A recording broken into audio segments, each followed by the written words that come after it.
시청자 여러분 안녕하십니까? 8월 21일 굿모닝 MBN 시작합니다. 먼저 오늘의 주요 뉴스입니다. 한미일 정상회의를 마치고 돌아간 기시다 일본 총리가 곧바로 후쿠시마 원전을 찾아 오염수 방류 설비를 처음 시찰했습니다. 방류를 앞둔 막판 점검 가능성이 큰 가운데 기시다 총리는 어민단체와 면담 뒤 방류 시점을 결정할 전망입니다. 서울 신림동 공원 피해자가 사망하면서 경찰이 성폭행범에게 강간치사보다 형량이 무거운 강간살인죄를 적용했습니다. 피의자가 여전히 살인 의도가 없었다고 주장해 거짓말 탐지기 검사와 함께 이번 주 최 씨의 이름과 얼굴, 나이 등을 공개할지 결정할 방침입니다. 국회 국방위원회가 호우 피해 실종자 수색 작업에 투입됐다 급류에 휩쓸려 순직한 고 최상병 사망 사건의 수사 외압 의혹을 논의합니다. 해병대 수사단의 수사 결과가 경찰로 이첩되는 과정에서 외압이 있었는지를 놓고 여야 간 공방이 예상됩니다. 만 10살의 나이로 올해 3월 서울과학고에 입학했다 한 학기 만에 자퇴한 백강현 군의 아버지가 학교 폭력이 원인이라고 주장했습니다. 백 군은 생후 41개월이었던 2016년 한 방송사의 영재발굴단에 출연해 수학과 음악에 뛰어난 재능을 드러내면서 화제를 모은 바가 있습니다. 오늘도 낮 최고 기온이 34도에 이르는 등 무더위가 이어지겠습니다. 오후부터 밤 사이에는 중부 내륙 지방을 중심으로 소나기가 내리고 지역에 따라 돌풍과 천둥 번개를 동반한 강한 비가 오는 곳도 있겠습니다. 일본의 원전 오염수 방류가 임박했다는 소식에 우리나라 여당과 야당의 대치도 다시 시작되는 모습입니다. 국민의힘은 철저한 후속 검증에 주력하겠다고 강조했는데 민주당은 윤석열 정부가 일본의 범죄에 동조하고 있다고 주장했습니다. 이어서 정태진 기자입니다. 국민의힘은 오염수 방류를 두고 윤석열 대통령이 언급한 과학에 기반한 투명한 처리에 힘을 실었습니다. 국민 먹거리와 관련해선 어떠한 타협도 없다며 IAEA의 조치가 제대로 이행되는지 철저한 후속 검증에 나서겠다고 강조했습니다. 후쿠시마 오염수와 관련해 윤석열 대통령은 삼국 국민과 모든 인류의 건강과 안전이 최우선적으로 고려돼야 한다는 거 거듭 강조했으며 반면 민주당은 윤석열 정부가 일본의 범죄에 동조하고 있다며 당장 방류 중단을 요구하라고 날을 세웠습니다. 또 정부는 일본의 시나리오대로만 따라가고 있다며 국민 우려에도 한일 정상회담에서 오염수 문제가 의제로 다뤄지지 않았다는 점을 비판했습니다. 오히려 정부 여당이 비공식으로 조기 방출을 요청했다는 사실이 일본 언론의 보도로 드러나기까지 했습니다. 대체 어느 나라 정부인지. 국민의힘은 야당이 이재명 대표의 사법 리스크 등을 회피하기 위해 괴담 선동을 이어가고 있다고 비판한 가운데 민주당은 시민사회의 연대를 통한 대여론전을 예고하면서 여야의 공방은 더 격화할 전망입니다. MBN 뉴스 정태진입니다. 경찰이 신림동 성폭행 사망 사건 피의자 최 씨에 대해 거짓말 탐지기 검사를 검토하고 있습니다. 피해 여성을 성폭행할 의도만 있었지 살해한 의도는 없었다는 최 씨 주장에 대해 진위를 확인하려는 겁니다. 최 씨 혐의는 강간살인으로 변경됐습니다. 이상엽 기자의 단독 보도입니다. 신림동 성폭행 피해 여성이 사망하자 경찰은 피의자 최 씨의 혐의를 강간살인 혐의로 변경하고 거짓말 탐지기 검사를 검토하고 있습니다. 최 씨는 경찰 조사에서 피해 여성을 성폭행할 의도만 있었지 살해할 의도는 없었다고 주장한 것으로 알려졌습니다. 경찰은 거짓말 탐지기로 최 씨 진술에 대한 진위를 확인해 살해 의도를 입증할 방침입니다. 최 씨는 지난 17일 서울 신림동 공원의 등산로에서 여성을 무차별로 때리고 성폭행한 혐의를 받습니다. 경찰은 최 씨에게 강간상해를 처음 적용한 뒤 살인 미수로 혐의를 바꾸는 도중 폭행당한 피해 여성이 숨지자 강간살인으로 변경했습니다. 법원은 그제 최 씨가 도망갈 위험이 있다고 보고 구속영장을 발부했습니다. 살해 의도 있으셨나요? 범행 언제부터 계획했습니까? 경찰은 최 씨의 신상 공개를 위한 위원회를 열지 검토하고 있습니다. 또 정확한 사망 원인을 밝히기 위해 피해 여성에 대한 부검을 진행하기로 했습니다. MBN 뉴스 이상엽입니다. 서울 신림동 성폭행 사망 사건과 같은 날 해화동 대학로에서 흉기 난동을 벌인 60대 남성도 함께 구속됐습니다. 경찰은 또 그제 지하철 2호선 합정역에서 흉기로 승객들을 위협해 폭행한 50대 남성에 대한 구속영장을 신청했습니다. 신영빈 기자입니다. 한 남성이 기다란 흉기를 손에 쥔 채 거리에 서 있습니다. 길을 걷던 행인들은 이 남성을 발견하고 급히 발걸음을 돌립니다. 서울 대학로에서 흉기를 들고 배회한 60대 남성이 특수협박 혐의로 구속됐습니다. 법원은 도주와 재범의 우려가 있다며 이 남성에 대해 구속영장을 발부했습니다. 피의자는 동영상을 보는데 밖의 사람들이 너무 시끄러워 범행을 저질렀다고 진술한 것으로 전해졌습니다. 조사 과정에서는 공포를 느꼈다는 주변 진술을 통해 남성의 혐의가 폭력행위처벌법상 우범자에서 특수협박으로 바뀌기도 했습니다. 피의자는 주거지에서 나와 300m가량을 배회한 것으로 나타났습니다. 지하철 2호선에서는 50대 남성이 열차 안에서 열쇠고리를 휘둘러 승객 2명을 다치게 했습니다. 다행히 피해자들은 찰과상을 입어 생명에는 지장이 없는 것으로 전해졌습니다. 남성은 조사에서 여러 사람이 자신을 공격해 방어하려고 폭행했다고 진술했습니다. 남성은 과거 정신병력으로 치료를 받았는데 2019년 이후 치료는 중단한 것으로 알려졌습니다. 서울교통공사는 그제부터 지하철 보안관 55명을 열차 안에 상주하게 해 지속적으로 위험 상황을 확인하겠다고 밝혔습니다. 경찰은 특수상해 혐의로 남성에 대한 구속영장을 신청했습니다. MBN 뉴스 신영빈입니다. 일단 흉기 난동과 신림동 피해자가 숨지면서 사형 집행을 부활시켜야 한다는 여론에 불이 붙고 있습니다. 실제 사형 집행이 가능할까요? 안병욱 기자가 보도합니다. 우리나라는 중범죄자에게 사형이 선고되고 있지만 1997년 12월 이후 사형을 집행하지 않아 실질적 사형 폐지국으로 분류되고 있습니다. 사형제가 있다고 해서 범죄가 예방이 된다는 생각은 되지 않지만 그래도 사형제는 옳지를 사람이 사람을 죽인다는 건 윤리적으로 옳지 않다고 생각돼요. 하지만 최근 계속되는 흉기 난동 사건으로 사형을 집행해야 한다는 의견이 많아지고 있습니다. 흉악범에 대해서는 사형을 집행하는 방법도 인권이 또 중요하지만 흉악범들은 또 용서할 수가 없잖아요. 지난달 서울 신림동에서 발생한 조선의 무차별 흉기 난동으로 숨진 피해자 유족도 국회 구민동의 청원 홈페이지에 글을 올려 사형 선고를 요청하기도 했습니다. 전문가들은 사형제 부활을 요구하는 국민 법감정은 이해한다면서도 사형 집행의 부활 가능성과 범죄 예방 효과는 높지 않게 보고 있습니다. 체포의 두려움이 없는 사람, 형벌의 두려움이 없는 사람에게 사형을 집행해 본들 과연 이 범죄가 예방될 수 있을까? 사형의 집행이 답은 아니라는 거예요. 그 사람들의 제대로 된 특징을 살펴야겠죠. 형 집행을 담당하는 법무부는 실제 집행엔 신중한 입장입니다. 외교적인 문제도 굉장히 강력합니다. 사실 만약에 사형을 집행하게 되면 EU와의 외교 관계가 심각하게 단절될 수 있는. 하지만 신림동 피해자가 숨지면서 불지핀 사형제 부활에 대한 일벌백계 여론이 높아지고 있습니다. MBN 뉴스 안병입니다.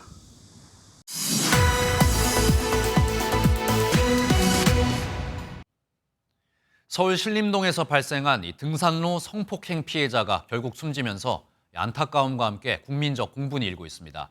경찰은 피의자 최 씨의 혐의를 강간 살인으로 변경하겠다는 입장인데 사회부 박은채 기자와 자세히 알아보겠습니다. 어서 오십시오. 일단 피해자가 너무 안타깝게도 숨을 거뒀습니다. 그러면서 이 죄를 좀 더 무겁게 해야 하는 것 아니냐 이런 여론이 일고 있는데 경찰의 혐의 변경 가능하겠습니까?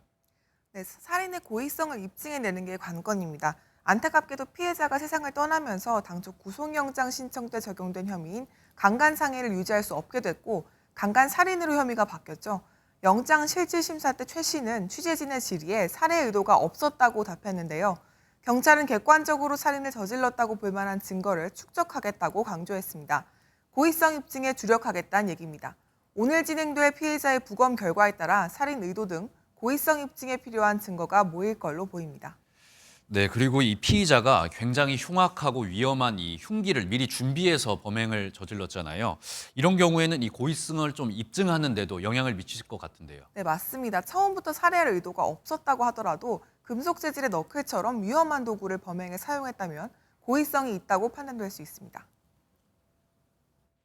죽을 수 있다는 걸 알면서도 했다면 적어도 미필적 고의는 인정되는 것이기 때문에 너클이나 이런 위험한 물건을 가지고 사람을 거의 실신할 정도로 때렸다는 거 아닙니까? 일반 살인죄는 징역 5년 이상인데 강간 살인죄가 인정될 경우 사형이나 무기징역으로 처벌받을 수 있습니다. 네, 그리고 이번 사건이 최근 흉기 난동들 사건들처럼 굉장히 흉악하고 중대한 범죄면서 사회적 분노가 많이 일고 있지 않습니까? 이 피의자 최 씨의 신상 공개는 가능할까요? 네, 우선 최 씨가 저지른 범죄는 신상정보 공개 대상 범죄 중 하나라 경찰 역시 개최 여부의 요건을 검토하고 있습니다. 경찰은 이번 주 안으로 신상정보 공개위원회를 열고 최 씨의 얼굴과 이름, 나이 등을 공개할지 논의할 걸로 보입니다. 다만 현행법상 피의자가 동의하지 않을 경우 피의자의 현재 모습을 찍어서 공개할 수 없기 때문에 실효성 논란이 다시 불거질 걸로 보입니다. 앞서 신림동에서 흉기 난동을 벌인 조선은 범행 당시 CCTV에 담긴 얼굴이 공개된 바 있습니다. 네, 그리고 이번에 숨을 거둔 사건의 피해자가 이 학교로 출근 중이었던 선생님이다. 이런 사실이 알려지면서 안타까움이 더하는 것 같습니다. 네, 저희 취재진이 빈소를 찾아 유가족과 피해자 지인들을 만났는데요. 우선 피해자는 방학 기간 학생들을 가르치는 데 필요한 연수를 받으려 하다 변을 당한 걸로 전해집니다. 피해자는 좋은 교사였다고 알려져 동료들의 안타까움을 더하고 있습니다. 주변 선생님들도 워낙 다 예뻐하시고 학생들도 졸업하고도 계속 찾는 그런 선생님이에요. 지금도 믿기지가 않고 항상 어떤 힘든 경우에도 항상 미소를 잃지 않는 그런 친구거든요. 유가족은 피해자가 직장에서도 남이 하지 않는 일을 도맡아 솔선수범했고 월급을 차근차근 모아 집을 드디어 살 수 있게 됐다고 말했던 사실을 전하며 안타까움을 더했습니다. 네, 그리고 이번에 최근에 이런 흉악한 범죄들, 소위 말해서 말도 안 되는 도대체 무슨 일인가 싶을 정도의 범죄들이 계속 이어지고 있는데 경찰은 좀 어떤 대책 준비하고 있습니까? 네, 앞서 신영빈 기자 리포트에서도 보셨듯 합정역이나 대학로 등지에서 여전히 흉기로 난동을 피우는 사건이 계속되고 있죠. 경찰이 순찰을 강화해달라는 얘기가 나오고 있지만 쉽지만은 않아 보입니다. 일선에서 지역 치안을 책임질 수 있는 경사 이하 계급이 정원보다 부족한 게 현실입니다. 순경의 경우 9,500명 정원에 절반도 못 미치고 있습니다. 때문에 경찰 업무에 시간을 국한하지 말고 종합적인 진단을 해야 할 것 같습니다. 네, 오늘 말씀 잘 들었습니다. 지금까지 사회부 박은채 기자였습니다. 매년 열기로 한 한미일 정상회의의 2차 개최지는 우리나라로 결정될까요? 윤석열 대통령이 귀국 직후 잇따라 유치 의사를 공개적으로 밝혔는데 열린다면 내년 상반기가 유력해 보입니다. 황재헌 기자가 보도합니다. 한미일 정상 공동 기자회견에서 윤석열 대통령은 차기 회의는 한국에서 개최하고 싶다는 의지를 전했습니다. 다음에는 한국에서 우리 세 정상이 다시 만날 수 있기를 기대합니다. 귀국 직후 공개한 SNS 글에서도 다음 3국 정상회의를 주최하기를 희망한다고 밝혔습니다. 한미일 정상회의를 매년 최소 1회 이상 정례적으로 열기로 합의했기 때문에 2차 회의를 내년 한국에 유치하겠다는 뜻으로 해석됩니다. 대통령실 관계자는 대통령이 서울 개최를 희망하고 있어 공식 제안을 한 것이고 시기나 장소에 대한 정상 간 논의가 있었던 건 아니다라고 말했습니다. 3국 외교 채널이 추가 협의를 해야 할 사안이지만 한국 개최가 성사된다면 내년 11월에 미국 대선이 치러지기 때문에 시기는 상반기가 유력하다는 분석이 나옵니다. 직전 한미일 정상회의가 5월 히로시마에서 열렸기 때문인지 기시다 일본 총리는 차기 개최지에 대해 언급하지 않았습니다. 한미일 정상회의 직후 한미군은 오늘부터 대규모 연합연습에 돌입합니다. 한미 을지 자유의 방패 훈련은 오는 31일까지 고도화된 북한 핵미사일 능력을 시나리오에 반영해 진행됩니다. 2019년 이후 축소됐던 연합 야외 기동 훈련을 대폭 확대했기 때문에 북한의 도발 여부가 주목됩니다. MBN 뉴스 황재현입니다. 국회가 오늘 고 최수근 상병 사망 사건에 대한 현안 질의를 진행할 예정입니다. 해병대 수사단의 수사 결과가 경찰로 이첩되는 과정에서 외압이 있었는지를 두고 여야가 치열한 공방이 예상됩니다. 보도에 김순철 기자입니다. 국회 국방위는 이종석 국방부 장관 등을 상대로 현안 질의를, 법사위는 신범철 국방부 차관이 참석한 가운데 군사법원을 대상으로 현안 보고를 받을 방침입니다. 오늘 핵심 쟁점은 고 최상병 순직 사건에 대한 수사 외압 의혹인데 여야 간 치열한 공방도 예상됩니다. 우선 진상규명을 위한 TF를 꾸린 더불어민주당은 특별검사 도입을 주장하며 공세를 강화한다는 방침입니다. 또한 국방부 장차관과 해병대 사령관의 공수처 고발 역시 검토 중인 것으로 알려졌습니다. 정부의 자체 조사는 이미 국민의 신뢰를 완전히 상실했습니다. 특검을 통해 사건의 진상을 공정하고 객관적으로 규명해야 합니다. 반면 국민의힘은 당시 수사를 지휘했던 박종훈 전 해병대 수사단장이 군 검찰 조사를 거부한 사실을 거론하며 정치적 배후를 의심하는 상황입니다. 삼류 정치인들이 하듯이 정치적 쇼부터 시작한다는 것은 매우 군의 선배로서 유감스럽게 생각합니다. 다만 박 전 수사단장은 정치, 여야, 정무적 판단은 잘 모른다. 앞으로 알고 싶지도 않다고 정계진 출설에 선을 그었습니다. 한편 오는 25일에는 국회 여성가족위원회가 여가부를 대상으로 잼버리 대회 준비부실 관련 현안 질의를 할 예정입니다. MBN 뉴스 김순철입니다. 국회 과학기술정보방송통신위원회는 오늘 전체 회의를 열고 이동관 방송통신위원장 후보자의 인사청문경과 보고서 채택 관련 논의에 나섭니다. 국민의힘은 청문 보고서에 적격 의견을, 더불어민주당은 완전 부적격 의견을 담아야 한다는 입장입니다. 만약 여야 입장차가 이어진다면 전체 회의가 열리지 않고 청문 보고서 채택 역시 불발될 수 있는데 대통령은 10일 이내 기간을 정해 보고서 재송부를 요청할 수 있고 국회가 응하지 않아도 후보자를 임명할 수 있습니다. 한국토지주택공사 LH가 진행 중이던 용역 계약 절차를 중단한 데 이어 이미 체결됐던 전관업체와의 648억짜리 계약도 모두 해지하기로 했습니다. 업체들과의 법적 분쟁으로 이어질 가능성도 있지만 전관 카르텔을 뿌리 뽑겠다는 원희룡 국토부 장관의 특단 조치입니다. 최은미 기자입니다. 원희룡 국토교통부 장관이 LH 이권 카르텔을 뿌리 뽑겠다며 이미 체결된 전관업체와의 계약도 모두 해지하겠다고 선언했습니다. 이 전관을 고리로 한 이권 카르텔은 우선은 공공의 역할에 대한 배신일 뿐만 아니라 민간의 자유경쟁 시장을 왜곡시키고 공정한 경제 질서를 정면으로 파괴하는 대상은 철근 누락 문제가 불거진 7월 31일 이후 체결된 전관업체와의 계약입니다. 설계 공모 10건, 감리 용역 1건 등 총 11건으로 648억 원 규모입니다. 정관이 없는 것으로 확인된 업체와의 계약은 그대로 유지하기로 했습니다. 현재 진행하고 있는 용역에 대해서는 공고를 모두 취소하고 전관업체 입찰을 배제하는 내규를 만들어 다시 추진하겠다는 입장입니다. 설계 감리 용역업체 선정 때 LH 퇴직자 명단을 의무적으로 제출하게 하고 퇴직자가 없는 업체에는 가점을 부여하는 방식입니다. 상당 부분이 전관을 유지 관리하는 데 들어가지 않았을까? 그리고 현직에 계신 분들을 하고 또 소통하기 위해서 들어가지 않았을까라는 추정. 하지만 적법한 절차에 따라 이뤄진 계약을 전관업체라는 이유만으로 해지할 경우 법적 분쟁이 잇따를 수 있다는 지적이 제기됩니다. 또 정부의 공공분양주택 50만 호 공급 계획에 차질이 생길 수 있다는 우려도 나옵니다. MBN 뉴스 최은미입니다. 술을 마실 때 술병을 살펴보면 음주의 위험성을 경고하는 문구가 적혀 있습니다. 앞으로는 여기에 음주운전을 경고하는 문구도 함께 표시될 것 같습니다. 최근 음주운전 관련 사건 사고가 줄지 않으면서 경고 문구 표기가 적극적으로 검토되고 있습니다. 보도에 최희지 기자입니다. 마트의 주류 코너입니다.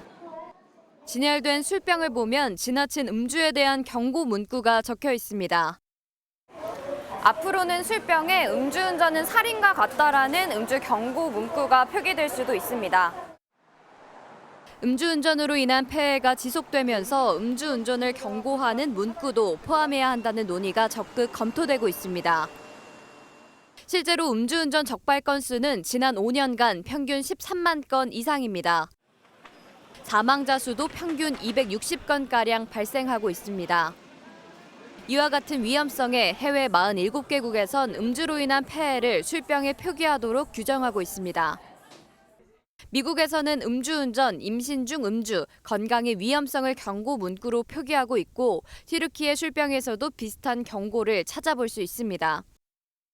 이에 대해 복지부는 음주운전 경고 내용 표기에 동의한다면서 관련법 개정을 위한 세부적 검토가 필요하다고 밝혔습니다. MBN 뉴스 최희지입니다. 오늘도 무더위 속 내륙 곳곳에 강한 소나기가 내리겠습니다. 내일부터 모레 사이에는 전국 대부분 지역에 비가 내리겠고 더위도 한풀 꺾일 전망인데요. 자세한 날씨 알아보겠습니다. 김다영 기상캐스터 날씨 전해주시죠. 네, 오늘도 습도 높은 찜통 더위가 이어지겠습니다. 전국적으로 폭염주의보나 경보가 내려진 가운데 대부분 한낮에 33도 안팎까지 오르겠고요. 경남 밀양은 35도까지 치솟겠습니다. 오늘도 통풍이 잘 되는 가벼운 옷차림이 좋겠습니다. 오늘 전국 하늘에는 구름이 많이 끼겠고요. 아침까지 서울과 경기 북부, 강원 북부에는 빗방울이 떨어지는 곳이 있겠습니다. 또 대기가 불안정한 탓에 오전부터 밤사이 서울을 비롯한 전국 곳곳에 5에서 최고 60mm의 소나기가 내리겠고요. 특히 중부를 중심으로는 벼락과 돌풍을 동반해 시간당 최고 60mm씩 강하게 쏟아질 수 있겠습니다. 화요일인 내일은 중부와 호남, 제주에 비가 시작돼 수요일과 목요일에는 전국 대부분 지역에 비가 내리겠습니다. 특히 서해안과 수도권을 중심으로 강한 비가 예상되고요. 절기 처서에는 서울의 낮 기온이 27도까지 떨어지겠습니다. 날씨였습니다. 오늘 하루 중요한 일정을 소개해드리는 굿모닝 오늘입니다. 어떤 일정이 있는지 함께 살펴보겠습니다. 국회 국방위원회와 법제사법위원회는 오늘 각각 전체 회의를 열고 고 최상병 사건에 대한 현안 질의를 진행합니다. 해병대 수사단의 수사 결과가 경찰로 이첩되는 과정에서 외압이 있었는지를 놓고 여야 간의 공방이 예상됩니다. 방송통신위원회가 방송문화진흥회 권태선 이사장 해임안 의결을 예고한 가운데 오늘 오전 야 4당이 이를 규탄하는 집회에 참석합니다. 전국 언론노동조합 등이 주최하는 이번 행사에서 이동관 방통위원장 후보자의 자진 사퇴와 방통위의 의결 중단 등을 촉구할 예정입니다. 오늘부터 31일까지 하반기 한미연합훈련인 의지 자유의 방패 연합연습이 실시됩니다. 고도화된 북한 핵미사일 능력과 변화된 안보 상황 등을 시나리오에 반영한 이번 연습은 B-1B 전략폭격기 등 미국 전략자산이 전개해 연합훈련을 할 가능성도 큰 것으로 알려졌습니다.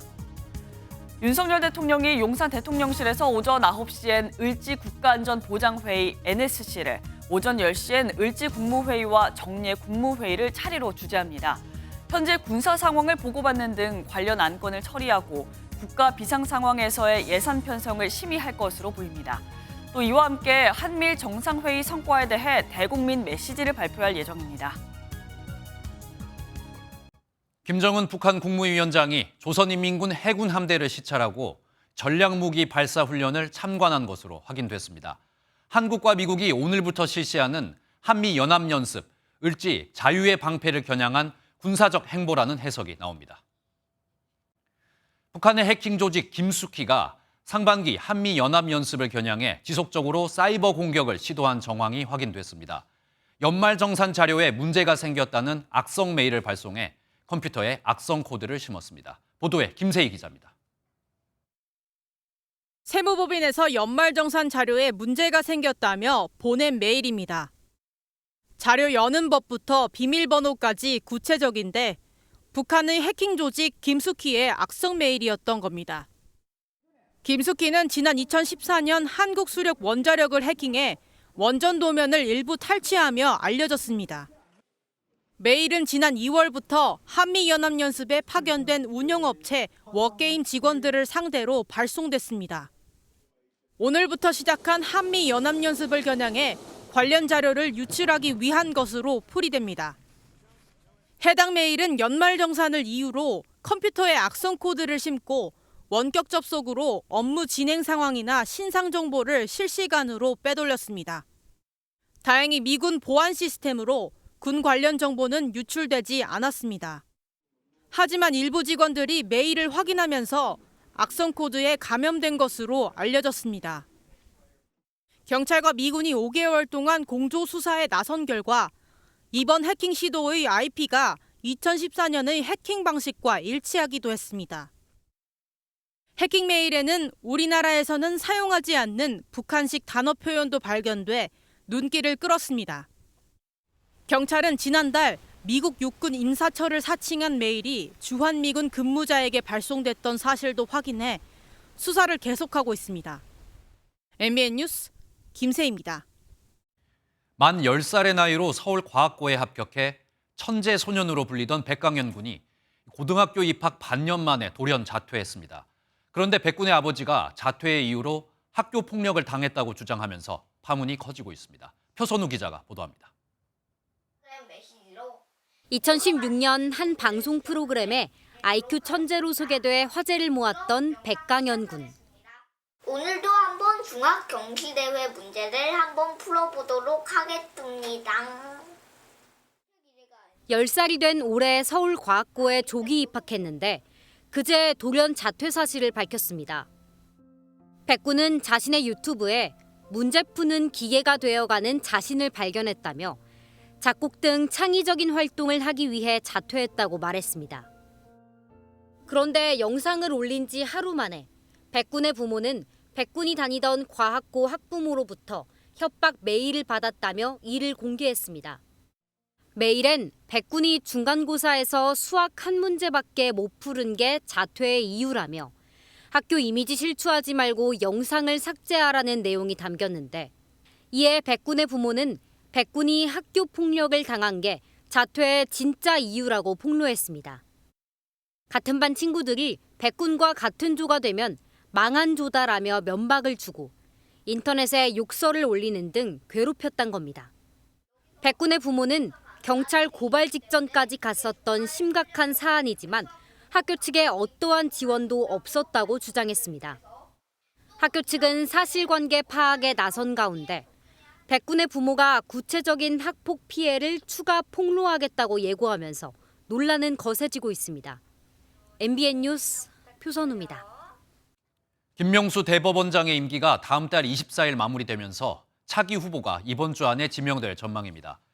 대법원 법원행정처는 후보 지명 이후 진행될 절차에 대비하기 위해 준비 작업에 돌입했다고 밝혔습니다. 유력한 후보로 오석준 대법관과 이종석 헌법재판소 재판관이 거론되는 가운데 대법원장은 대통령 지명 후 국회 인사청문회를 거칠 예정입니다.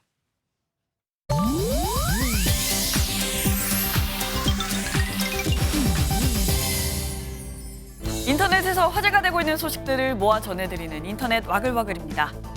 배우 심영탁 씨와 일본인 아내 히라이 사야 씨가 어제 한국에서 두 번째 결혼식을 올렸습니다. 지난달 8일 일본에서 첫 번째 예식을 치른 두 사람, 이번엔 한국에서 많은 사람들의 축하를 받았습니다. 식 1부는 방송인 전현무 씨가 사회를, 가수 이승철 씨가 축가를 불렀고요. 2부 사회는 개그맨 문세윤 씨가, 축가는 신성 씨가 함께했습니다. 특히 신성 씨는 SNS에 가수 김재종 씨, 이승철 씨, 배우 한고은 씨 등과 찍은 사진을 올리며 부부가 된 두 사람을 축하했습니다. 앞서 심영탁 씨는 방송 촬영차 일본을 방문할 당시 일본 유명 장난감 회사 직원인 사야 씨를 만나 연인으로 발전했다고요. 두 사람은 18살 나이차를 극복하고 4년간의 교제 끝에 결혼에 골인했습니다. 나오미 캠벨과 신디 크로포드, 린다 에반젤리스타와 크리스티 털링턴, 1990년대를 주름잡은 1세대 슈퍼모델들이 유명 패션 매거진 표지에 등장했습니다. 크로포드는 1966년생, 에반젤리스타는 65년생, 털링턴은 69년생으로 막내 1970년생인 캠벨이 올해 53살이라고요. 이 4인방 발매 전 미리 공개된 화보에서 멋진 분위기를 자아냅니다. 이 중 왕언니 격인 신디 크로포드는 노화를 막을 수는 없지만 자연스럽게 받아들이고 살아가는 것 자체가 아름다움이라는 메시지를 전했다고 하네요. 한 시대를 풍미한 전설적인 슈퍼모델들이 오랜만에 다시 한자리에 모이는 만큼 팬들의 관심도 뜨거울 것 같습니다. 축구의 신 리오넬 메시가 메이저리그 사커 인터 마이애미 입단과 함께 새 역사를 썼습니다. 마이애미는 한국 시간으로 어제 2023 리그스컵 결승전에서 내슈빌 SC와 연장전까지 120분 동안 1대1로 비긴 뒤 이어진 승부차기에서 10대9로 승리했습니다. 메시는 이로써 자신의 44번째 트로피를 들어올렸는데요. 특히 메시는 7경기 연속골에 모두 10골을 기록하며 득점 왕에도 올랐습니다. 미국 프로축구 정규리그 동부 컨퍼런스 15개 팀 중 최하위에 머물렀던 마이애미를 정상에 올려놓은 메시 파워. 경기 후 메시는 마이애미 공동 구단주인 데이비드 베컴과 진한 포옹을 했고 마이애미 선수단은 메시를 행가르치며 기쁨을 만끽했습니다. 인터넷 와글와글이었습니다. 디플레이션과 부동산, 금융업계의 채무 불이행 위기로 국가부도급 총체적 난국에 빠진 중국이 오늘 기준금리를 발표합니다. 경기 부양을 위해 금리를 소폭 인하할 것으로 보이는데 경제 위기를 풀어나갈 해법이 나올지 주목됩니다. 보도에 장가희 기자입니다. 중국 인민은행이 사실상 기준금리 역할을 하는 대출 우대금리를 결정합니다. 시장은 중국이 금리를 내려 시중 유동성을 늘리는 부양책을 실시할 것으로 보고 있습니다. 미중 금리 격차, 자본 유출, 위안화 약세 우려 속에서도 인하하는 건 비구이 위안발 채무 불이행 위기가 실물 경제로 번질 수 있기 때문입니다. 이미 글로벌 투자은행 JP모건은 올해 중국 경제 성장률 전망치를 5%에서 4.8%로, 바클레이즈는 4.7%에서 4.5%로 하향 조정했습니다. 월스트리트 저널은 중국의 40년 호황이 끝났다는 기사에서 경제 모델이 무너지고 위험 신호가 널려 있다고 진단했습니다. 중국 정부가 부동산 개발 등에 막대한 재정을 쏟아 경기를 부양했지만 현재는 부채에 허덕이고 있다는 겁니다. 중국 당국은 여전히 경제 성장을 자신합니다. 国民经济持续稳定恢复，服务业保持较快增长。 하지만 점점 부동산 매물은 늘고 개발 자금은 줄어드는 등 적신호는 뚜렷해지고 있습니다. 이 때문에 금리 인하 이상의 방안이 필요하다는 목소리도 나옵니다. So basically, I think more need to be done beyond the rate cut because basically household and corporates are not that sensitive to interest rate anymore. 중국의 7월 소비자 물가 상승률은 마이너스 0.3%로 2년 5개월 만에 마이너스로 전환했고 생산자 물가도 10개월 연속 마이너스대를 기록했습니다. 이런 가운데 시장의 공포감은 계속 커지고 있어 중국판 리먼 브라더스 사태 우려도 나오고 있습니다. MBN 뉴스 장가입니다. 경고 문구하면 빼놓을 수 없는 품목, 바로 담배가 있죠. 편의점 매출의 상당 부분을 차지했던 담배 매출이 갈수록 떨어지고 있습니다. 건강에 대한 관심이 커지면서 흡연 인구가 줄고 또 1인 가구가 늘면서 가공식품이 담배 빈자리를 채웠습니다. 유승우 기자입니다. 서울의 한 편의점에서 소비자들이 잇따라 제품을 결제합니다. 아이스 커피와 컵라면, 삼각김밥, 빵과 젤리까지 다양합니다. 물이나 좀 에너지 드링크 이런 거 많이 사가시고요. 도시락이나 김밥 이런 거 많이 찾으시고, 그리고 약간 행사 제품 이런 것도 많이 사가시고요. 담배는 그동안 편의점 매출의 가장 큰 비중을 차지했습니다. 하지만 지난 2019년 가공식품 매출이 담배를 앞선 후 두 품목의 올해 상반기 매출 비중은 7%포인트 가까이 벌어졌습니다. 우선 눈에 띄게 준 흡연 인구가 담배 매출 감소 요인으로 꼽힙니다. 최근 건강에 대한 관심이 커지면서 지난 2011년 27%에 달했던 국내 흡연율은 지난 2021년 처음으로 20%를 밑돌았습니다. 1인 가구 증가와 가성비를 좇는 소비 방식도 매출 비중 변화에 영향을 끼쳤습니다. 아무래도 접근성이 좋고 또 대량으로 사기엔 좀 부담되는 게 있어서 주로 좀 저렴한 제품들을 찾다 보니까 처음 보는 제품이어도 1+1이면 사고 약간 이런 게 있는 것 같아요. 업체들도 판매 가격의 30%를 밑도는 이윤의 담배 대신 매출을 늘리고자 다른 품목 위주로 행사를 이어가는 상황. 편의점 업계는 앞으로 5년 안에 담배 매출이 전체의 30%를 밑돌 것으로 전망했습니다. MBN 뉴스 유승호입니다. 회사 복장 규정에 써 있는 깔끔하고 단정한 복장, 어떤 차림의 옷까지 허용된다는 걸까요? 애매한 규정 탓에 요즘 같은 무더위 속에 직장인들은 한여름 간편복 출근은 여전히 그림의 떡입니다. 이규현 기자가 취재했습니다. 요즘 같은 더운 날씨에 이렇게 반바지 차림으로 출근하면 좋겠다고 생각하시는 분들 많으실 텐데요. 실제로 혹서기 기간에 가벼운 옷차림으로 출근하는 이른바 쿨비지 제도를 도입한 서울의 한 항공사 사무실을 찾아가 봤습니다. 출근하는 직원들과 사무실에서 회의하는 직원들 모두 반바지에 샌들 같은 가벼운 차림입니다. 업무할 때 집중도 더 잘 되는 게 있어서 훨씬 업무의 능률이 좀 올라가는 것 같습니다. 하지만 여전히 많은 직장인들에게 간편복 출근은 그림의 떡입니다. 대부분의 회사 복장 규정에는 깔끔한, 단정한 등 모호한 단어가 사용되기 때문에 암묵적으로 정장 등을 차려입을 수밖에 없는 겁니다. 보통 외부 미팅도 있고 아니면 회사 이미지도 이런 것도 있기 때문에 그래서 아직까지는 반바지까지는 좀 허용하는 게 살짝은 좀 어려움이 있지 않나. 과거 국내 한 항공사가 단정한 복장을 갖춰야 한다며 여성 승무원들에게 치마만 입도록 했다가 인권위 권고를 받고 이를 폐지했습니다. 하지만 바지를 입겠다고 신청한 일부 승무원을 뺀 대부분은 여전히 치마를 입고 있습니다. 변호사들도 법정 안에서는 복장을 단정히 하라는 규정에 따라 한여름에도 대부분 정장 차림에 넥타이를 메고 법정에 들어갑니다. 단정함의 용어의 모호성이 있잖아요. 그런 상황에서 이제 징계를 하는 것도 되게 모호한 부분이 있죠. 기록적인 폭염이 계속됐던 올해 깔끔하고 단정한 복장이란 규정이 업무 효율을 높일 수 있는 실질적인 복장이 돼야 한다는 목소리가 여느 때보다 높아지고 있습니다. MBN 뉴스 이규현입니다. 러시아가 주말 동안 전선과는 멀리 떨어진 우크라이나 북부 도시 한복판에 기습 공격을 가해 150명이 넘는 인명피해가 발생했습니다. 한편 젤렌스키 우크라이나 대통령은 깜짝 외교정을 통해 네덜란드와 덴마크로부터 F-16 전투기 지원 약속을 받아냈습니다. 장동건 기자입니다. 극장 앞에 온갖 잔해들이 널려 있습니다. 유가족은 숨진 이의 손을 부여잡고 자리를 뜨지 못합니다. 지난 토요일 우크라이나 북부 도시 체르니히우 한복판에 러시아 미사일이 떨어져 도시가 초토화됐습니다.